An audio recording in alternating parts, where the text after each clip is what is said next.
We're up, we're up. Yeah, we're up again. It's a beautiful day. Sun is blazing. This is your boys, Nigga Nation. I represent the Gods Nation. Of the Gods. You know what I mean? Ne? It's one of those beautiful days. Beautiful. Mm, day that we have motivation, best energy. You know what I mean? Yeah. Before we continue nje bafethu, let's subscribe to this and let's put that like button. If uthola ulwazi olwanele kule video, please subscribe and put the like button and don't forget to comment, you know. So yeah, our topic today nje is just gonna be something familiar and different. I wanna talk about umoya, umoya ongcwele, you know. Ukuthi abantu mabe emasontweni befike bethandaza ukuthi awu kodwa Nkosi umoya ongcwele, Jehova umoya ongcwele, Jesu umoya ongcwele. All that stuff ngomoya ongcwele nje, i-interpretation yawo and perception yawo umoya ongcwele. For mina-ke umoya ongcwele it's something engizoyi-describe ngenye indlela, and which is umoya ongcwele is real and ungenzwa ngabantu. Umoya ongcwele it's a pure energy, pure consciousness, energy nje, umoya ongathintiwe, umoya okhona nje, oyisidala, odala yonke into ekhona, nento eyadala yonke into ekhona isusela kungekho. You know, it's a pure consciousness, which is isebenza kanjani-ke i-pure consciousness, umoya ongcwele usebenza kanjani? Lo moya lo umoya nje first okhona, oyisidala, udala konke okukhona noma ngabe yini oyicabangayo. Njengoba ubona kunama-buildings, kunamabhanoyi, kune-technology, kunezindlu, kuney'hlahla, kunamanzi, kunomlilo, yabo. Yonke into ongayicabanga specifically, lo moya lo yiwo odala yonke leyo. But before anything, lo moya uphiwa awuyilutho, but lo moya unamandla okudala yonke into. So bengisakwenzela nje i-example. So usebenza kanjani-ke kithi bantu? Lo moya kithi usebenza in different way where i-perception yakho shapes i-reality yakho, you know, how you perceive life, izinto. That's why how you create i-reality yakho. That's how your reality collapses, because this is pure consciousness, remember. And once you put your focus on something, once you shape your identity, then your reality will collapse. You know, the manifestation of your reality. You know what I mean? So yeah. So izinto ziyenzeka bafethu, you know, ngenye indlela la emhlabeni kuney'mfihlo ey'khona ey'nkulu, kunemimoya la, you know what I mean, emkhulu. Kunalabantu ekuthiwa ama-gods akhona, kunalabantu ekuthiwa they are wealthy, kunalabantu bazinyanga. Kunomoya omkhulu ukudlula leyo nto, and lowo moya uphila kuwo wonke umuntu okhona la emhlabeni, because kuwo wonke umuntu okhona la emhlabeni uyisithunywa, number one. Number two, isidala. Wena ngoba ula emhlabeni uthunyiwe for a specific purpose, for a specific reason. You came here to do something, you know. But most of us singabantu, we forget who we are, and it's not just because we forget who we are, it's because of how we grow up. And we grow up in an environment where best fit something ezosenza ukuthi sikhohlwe ukuthi singobani from our condition, where we were born, society, community, environment, school system, what we told the Makaya, our rules, imithetho yasemakhaya becomes our reality, becomes identity is, you know. So Yeah. And number two,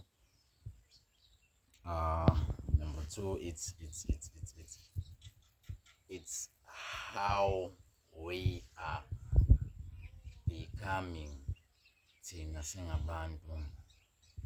eh Thina siqhamuka kanjani-ke? Thina siqhamuka siyimvelo kahle kanti thina sifana ney'hlahla. Iy'hlahla ziyaphila zinomoya, inyoni, njengoba y'khuluma, zicula, zi-sound, its frequency, uh, waving, wow, it's crazy. Just saw i-eagle nje where ngikhona, because eagle is one of the best birds in entire history of birds. Indlela ebuka ngakhona, indlela nama-calculations angakhona, i-hunter. You can say, like you can create a perception mindset through eagle, because eagle is one of the best a hunter, one of the best hunter. You know, when you can describe yourself as eagle mindset, how you hunt, calculations, precisely. But angekho lapho so bengisekhona kwi-perception. So njengoba ngisho zonke izinto first we grow up sinama-symbols, ilanga, khanya, you know, uma kumnyama emqondweni wakho ungazi bathi wisdom. It's not because wisdom, it's because awazi. Uma sowazi kuyakhanya, kuyahlakanipha, you know. Yes, njengoba nami ngiphushe awareness, nami I wasn't smart, you know, until I read and watch a lot of books. I read a lot of books and watch a lot of videos. And I become a student of Impilo. So now I became different. I won't say I'm smart, but I became different from what I was reconditioning. I had to unlearn all the bullshit stuff and re-learn and rewire my brain. You know what I mean? Because when I did to a neuroscience, where ubuchopho bakho kusebenza ngenye indlela. Ubuchopho bakho kusebenza ngama-pattern, kusebenza ngama-repetition, izinto oy'phindayo, izinto oy'dalayo, izinto oy'cabangayo, izinto oy'create-ayo. So yeah, ubuchopho bomuntu is something a gangster, because when I'm ulokhu uphinde into, it's either uphinde into negative or uphinde into positive, or ubukela ama-video afanayo, or yabo, ulalela iy'nkulumo ey'fanayo, or nokhohlakala kwi-community efanayo. When you become that, that's who you are at the end of the day. Leyo nto you become outcomes yakho, which you have no control over. So in neuroplasticity injani-ke, it's something where ubuchopho bakho can change indlela ocabanga ngayo, indlela ozizwa ngayo at any moment. Once you decide ukuthi wena now you are aware of indlela ocabanga ngayo, then when you become smarter, because of the reality yakho. Now you try to not be your condition. When you observe now ukuthi wena usiye lo muntu, wena usiyo lo feelings, ngoba ngishilo ngathi thina asiyo yonke lento, thina siyiphiwa consciousness, lo moya ongcwele, until wena you decide to be once uba yini kulo moya ongcwele. Because lo moya ongcwele wona, okay, it's either wena uyawungcolisa or wena uyawukhanyisa, wona uba yileyo nto wena oyicabanga ngayo at the end of the day. And that is something asinayo, esaphiwa yona uNkulunkulu, i-free will thina singabantu. Because thina we blessed, we have i-free will yokuchoose ukuthi who we becoming. So everybody, we came here to become, to feel, to experience, you know, siyiqiniso thina. Konke ukucabangayo noyikho nokusho kuyiqiniso. So thina sizo-experimenta iqiniso. So mina-ke just discover recent ukuthi kuneqiniso elikhuluma nawo wonke amaqiniso, where is impilo iyodwa, iqiniso, and kunomoya ongcwele. And it's not about imali, that is distraction. It's not about umsebenzi, distraction leyo, to lose the focus, to discover ukuthi thina singobani kule mvelo. Because thina siyimvelo, siyi-part of imvelo, siyi-part of amanzi, siyi-part of iy'hlahla, iy'lwane. Yebo, zonke lezo zinto ayidingi umsebenzi, ayidingi imali, you know, they just need to be there nje. You know what I mean? Ufisha emanzini, I'll recognize ukuthi kunamanzi around one, because environment yawo, just live kuleyo environment. So kanjani wena uphila la emhlabeni recognize ukuthi wena there are things like umoya ongcwele njengoba ngisho izinto ezikanjalo i-pure consciousness wena ujeliwe ufish monga utshela uhlala emanzini mhlawumbe nawe usungaqala uphume kunezilwane ezikwazi ukuhlala emanzini njenge-crocodile njenge-hippo but ziyakwazi ukuphuma ihlale ngaphandle i-survive because they are aware, they recognize ukuthi bona they are more than ukuhlala emanzini, they can survive ngaphandle. You understand? Balala kanjani ngaphansi kwamanzi, ukuy'buza baphefumula kanjani. All that shit is because of the pure consciousness, spirit, technology, advanced technology.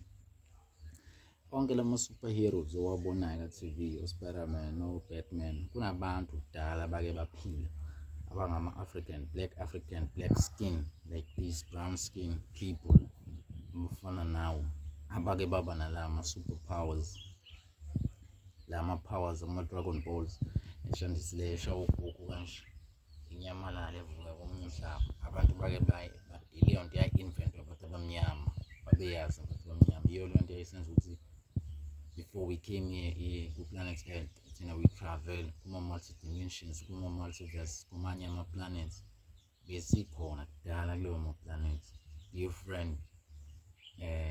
different human species, we came ngama-black holes, size sifike abanye advanced technology kanje. It's a pity because abantu abamnyama aba-recognize izinto kanje, and we lost all that. Kunomama nje lapha eLimpopo ubona bethu people, lo mama lo ulwa ngemvula, ingane encane manje ashifta lo ma-powers ayo, ikwazi uku-create imvula ama-storm njengo-Harry Bill u-X-Men i-create yashandisa ilwe ngemvula ama-storm ishaya abantu ngembani ngemvula storm. Ibona bethu people mojaji people lapha i-tribe yalapha eLimpopo.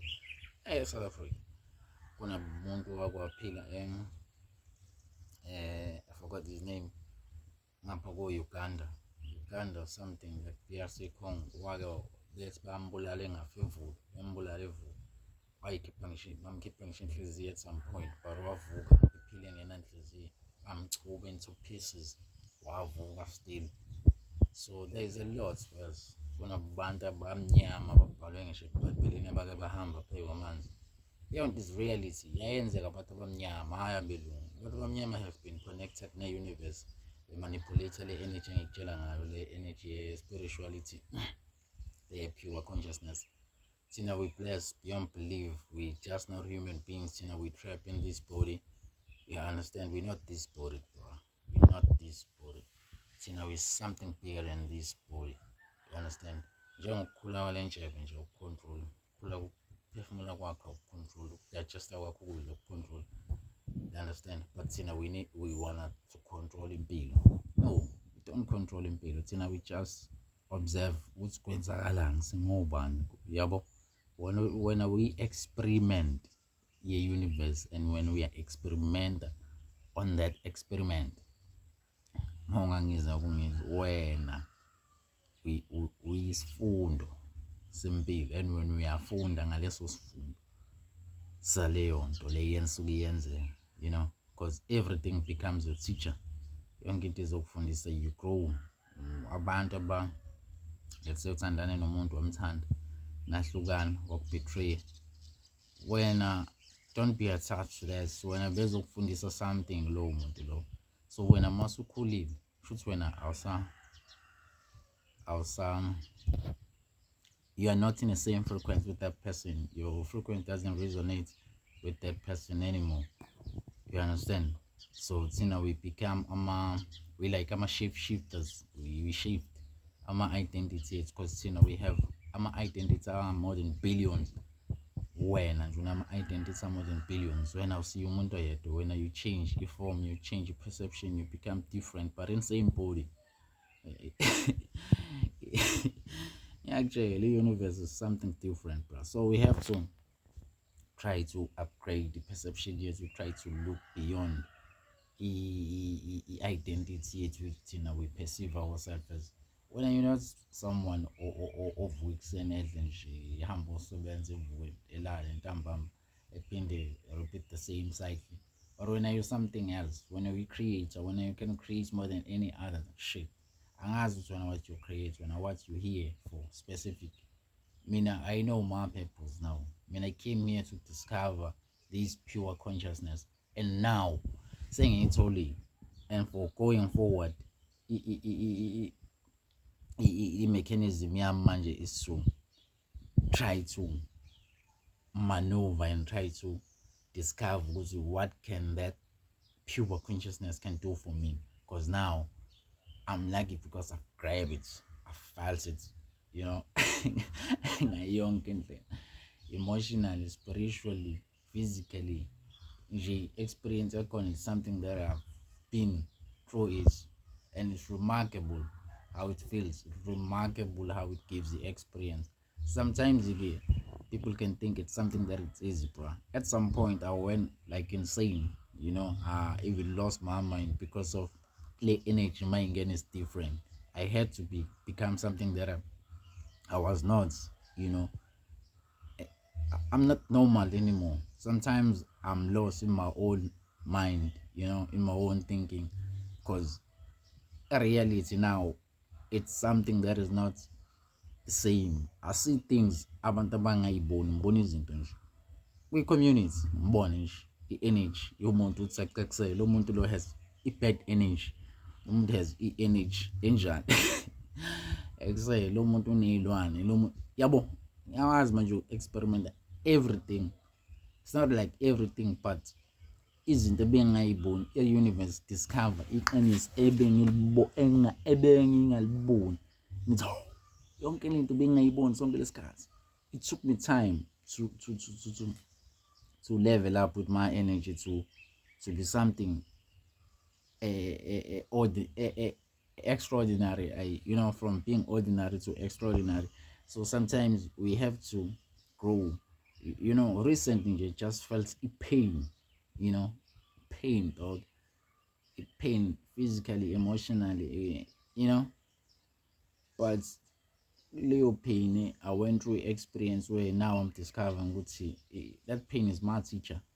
And listening it bonayo food nakona has became experience to discover this thing in Kulumangazola. Because there's a lot to offer.